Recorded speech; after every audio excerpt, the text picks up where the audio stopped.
The movie starts off with a peculiar little girl staring at the sun while standing outside her school. She seems to be hearing some sort of voices as she stares at the sky. Soon after, the teacher calls everyone to go back inside the school. But the girl, who we find out is named Lucinda, is too lost in the voices and doesn't respond. The movie cuts off to inside the classroom, with the teacher telling the children about a particular event the students had volunteered for. Apparently, Lucinda won the event. After cheering Lucinda on, the teacher tells the student that they're going to be creating a time capsule, and then draw a picture of what they think the future will look like, which they can put in the time capsule. As the teacher goes to check Lucinda's work, she notices that Lucinda is writing something instead of drawing a picture. When she comes to check what Lucinda is writing, she notices that she's writing what appears to be arbitrary numbers. Not thinking much of it, the teacher takes away her paper and puts it in the time capsule. Cut to the principal announcing the time capsule and how future generations can open it up for a glimpse into the past. As the time capsule ceremony is taking place, we see that Lucinda, who was sitting on the sidelines, disappears for some reason. We cut to the authorities being alerted and them looking for her all over and inside the school. Lucinda's teacher, who was also a part of the search party looking for her, hears scratching coming from the janitor's closet. As she opens the door, she finds Lucinda with blood-soaked fingers and some numbers carved on the door. At this point, Lucinda tells the teacher to make them stop, likely referring to the voices she's hearing. After this, we cut away to the intro credits of the movie, and then we see John Koestler showing his son, Caleb, Saturn's rings while frying some hot dogs. They're discussing if there could be signs of life somewhere in the universe. His son is likely on the spectrum, as he decides he wants to be a vegan at such a young age. Caleb also has issues hearing, as he wears a hearing aid. We find out that Caleb's mom had died some time ago, and that the two are still devastated about it. After putting Caleb to bed, John goes to have a late-night drink and contemplate things.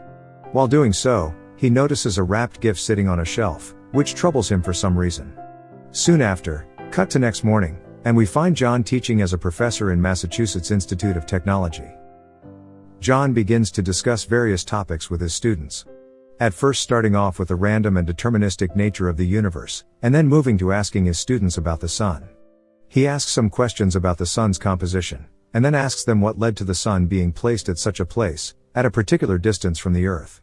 He says these things must be determined, but there is also a random nature to the universe, where there is no purpose and no meaning to these things happening.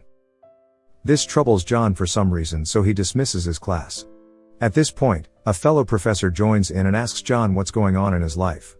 The two of them have a little bit of a chat, and the professor invites John to a party at home. John remembers that he has to go to Caleb's ceremony at his school, which, coincidentally, is the same school that Lucinda was in.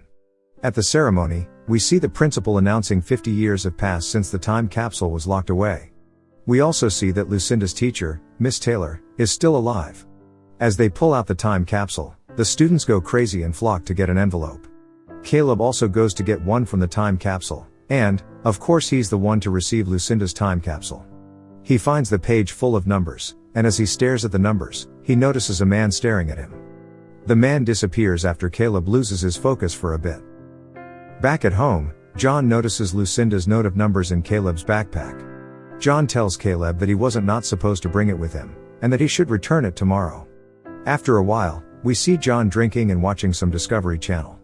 He takes a look at the note of numbers Lucinda had written, and tries to find some meaning in it. He begins writing the first set of numbers, and finds out that the numbers aren't random at all. Instead, they're a set of dates. With the first date being the historic 9/11/01, along with another number, 2996. Which is the number of lives that were lost that day. John clears some space in another room, and begins to write down the whole of the note on a whiteboard, and then begins to search the different dates. Apparently, each date lists a particular disaster or event that happened in the past. All the way from natural man-made disasters to terrorist attacks and bombings. Each date also has the exact number of people that were killed on that particular day. As John finds more and more dates of events, he notices that it's not just past events that are mentioned, there are future dates written there too. Cut to next morning, John drops off Caleb at school and goes to discuss his findings with Phil, his colleague from yesterday. He tells him what he believes, and how this document can predict the future. He denies of course, but John says that how can anyone predict something like this?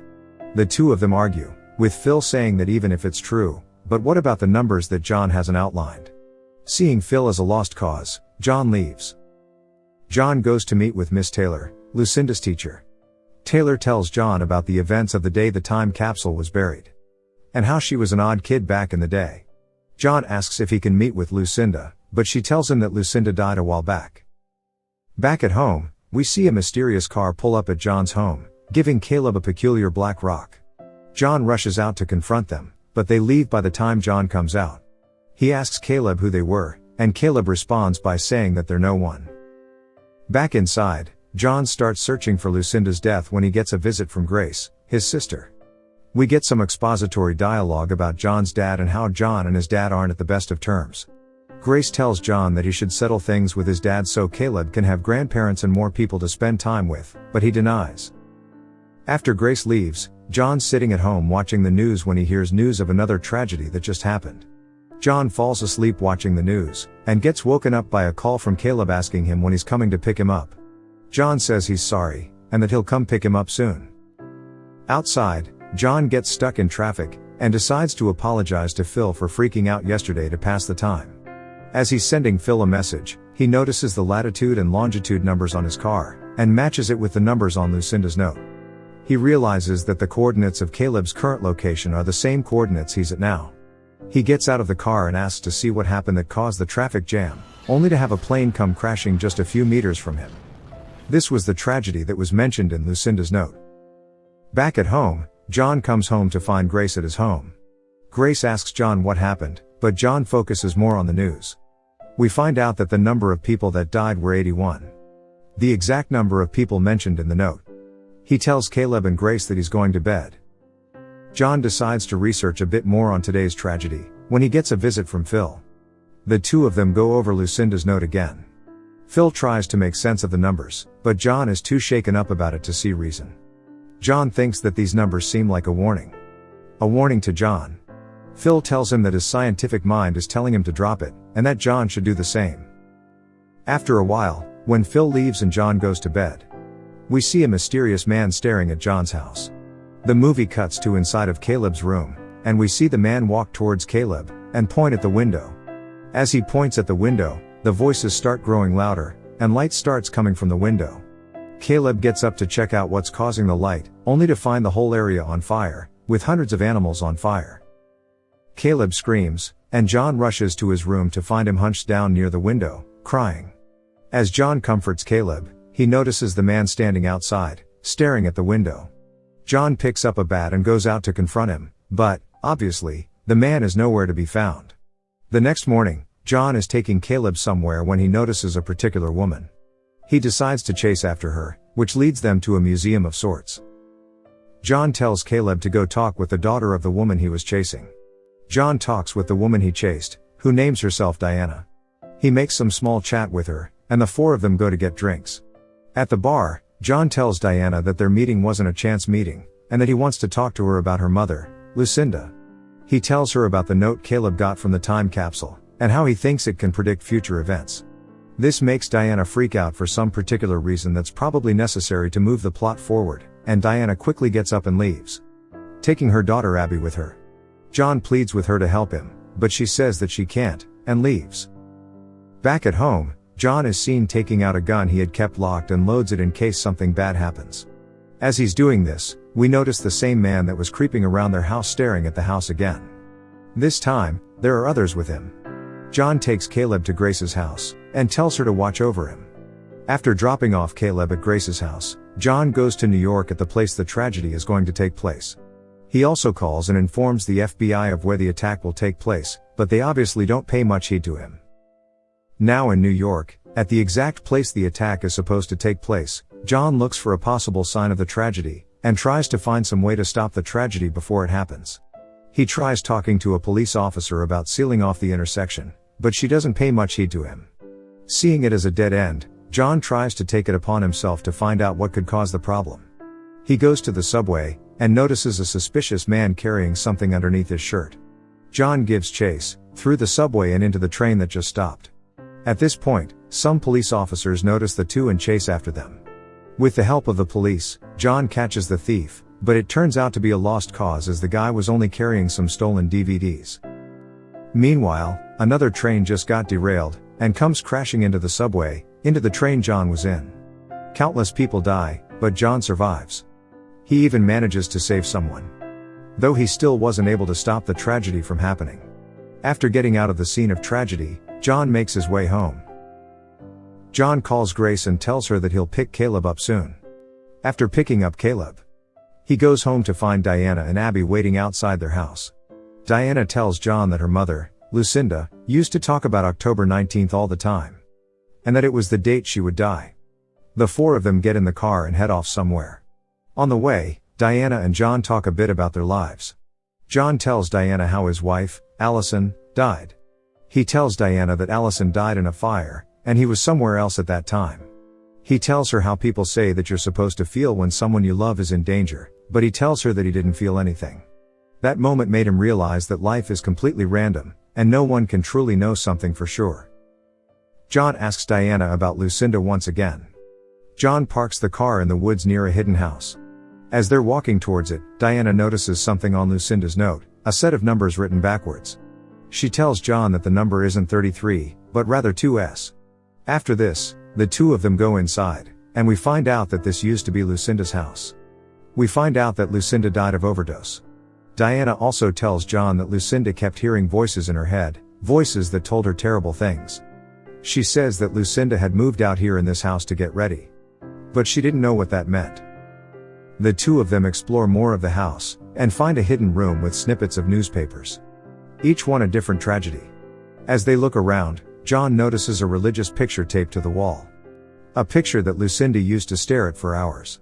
As they explore more of the house, they end up in the room where Lucinda died of overdose. Just as they're about to leave, John stumbles upon a peculiar rock on the floor.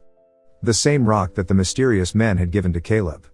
At the same time, we cut to Caleb and Abby waking up in the car and being surrounded by the men from before. As the men surround the car, John and Diana discover markings beneath Lucinda's bed. Apparently, the 2s meant everyone else. Caleb pushes the car's horns and John and Diana rush outside. After seeing that Caleb and Abby are safe, John notices one of the men walking into the woods. He picks up his gun and gives chase. He finds the man standing in a clearing, and asks him what he wants with his son. The man, however, doesn't respond.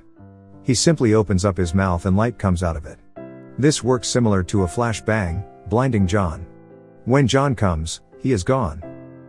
Back at home, John and Diana realize that the 2s mean that everyone else is going to die. Feeling hopeless, the two of them embrace, and then head off to sleep with their children. John talks to Caleb, and Caleb tells John that he can sometimes hear the men whispering to him at some times. Caleb asks John if he's going to die, but John comforts him and says that he will never let anything harm him. The next morning, John comes to find Abby drawing on the religious picture they found before, and Abby reveals that the object in the picture is the sun. Realizing something, John takes the others and goes to MIT. Back in his office, John and Phil observe the sun. They run a simulation which reveals that a super flare is about to happen, which will end up killing everyone and everything on the planet. Thinking that there's nothing he can do to the sun, John loses all hope. He tells Phil to go home, and be with his family. John goes to talk with Diana, who heard all of this. Diana asks that they can survive if they can hide underground, and they can try some of the caves Diana knows. The four of them go back home and begin packing, but as Caleb goes to pack his things, his hearing aid starts to malfunction. Meanwhile, John decides to finally unwrap the gift that was sitting on his shelf. It was a gift from his wife, with a little locket inside of it with a picture of their family. This makes John emotional, and John calls his dad and tries to set things right. He tells him that the heat that they're experiencing isn't normal. He tells him to get whatever supplies he can and go underground. But he doesn't believe John and shuts the phone off. John goes to pick up Caleb, who was writing random numbers. Similar to what Lucinda was doing. John takes everyone and drives to the elementary school Lucinda used to be in. He finds the janitor's closet Lucinda was locked in, and tries to find the numbers she had written on the door. Of course, the door has been repainted, so John rips the door off and finds the final set of numbers. He finally finds the final set of numbers, which turn out to be coordinates. But, since Diana didn't have much faith in John, she had already driven away in her car. John goes out to find them. Diana stops at a fuel station to get something, but soon after, the mysterious men take away Caleb and Abby in Diana's car. Diana gives chase in someone else's car, but ends up in an accident with a truck, which knocks her out. Eventually, John finds Diana in an ambulance. Unfortunately, Diana flatlines and dies. John pays his respects, and head off to the final coordinates which lead him to somewhere in the woods. Soon after, John finds Diana's car parked in the forest. John gets out and starts looking for his son, and finds the mysterious man standing there. Caleb comes soon after, and tells John that the mysterious men aren't evil. Caleb tells John that these men are the ones protecting them. John asks the men who they are, but they don't respond. At this point, supernatural things start happening. An impossible construct starts to appear from the sky, likely a spaceship. John, Abby, and Caleb go to get on the ship, but the man whispers something to Caleb. He tells Caleb that John can't come with them, only Caleb and Abby can. John realizes that this is the only way his son can survive, and after a heartfelt goodbye, he lets Caleb go. The men take Caleb and Abby away in their spaceship, and as the ships fly off into space, we see numerous other ships flying away from Earth. Meaning there were others that were chosen too. After they leave, John breaks down, and starts to cry. The next morning, John drives back to the city to find it devastated because of the pre-solar flare. Places burning and whatnot. John goes to his parents' house. And the two of them reunite. His father tells him that this isn't the end, and they share a heartfelt reunion as the world explodes. After an epilogue that shows Caleb and Abby on the surface of an Earth-like planet. The end. Thank you for watching. Subscribe if you'd like to see more videos like this. Turn on the notifications, and leave a like to help the channel out.